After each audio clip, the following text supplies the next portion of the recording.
Gibasura sa House Committee on Justice ang duha ka mga impeachment complaints batok kang Pangulong Ferdinand Marcos Jr. Sa boto na ay 39-40, formal nga gibasura sa komite ang mga reklamo nga gipasaka ni Attorney Andre De Jesus og sa Makabayan Block.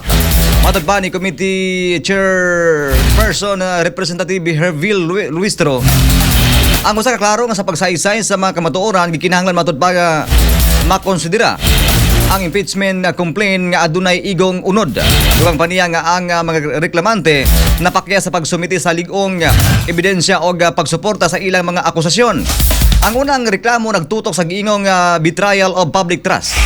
Kalabot sa mga polisiya sa West Philippine Sea, samtang ikaduha naghisgot sa giingong pagpabaya sa pagdumala sa ekonomiya o guban pang isyo.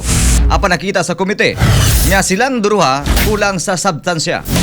Bisan pa sa giingong sa maong desisyon, gipamugos sa Makabayan Block nga parayon nilang i-promote ang accountability sa presidente sa naglaing-laing lugar, apil na ang foreign policy o socio-economic issues.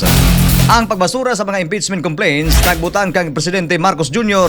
sa mas lig-on posisyon sa Kamara nga kontrolado sa iyang kaalyado. Express, balita sa bunta. Express, balita sa bunta.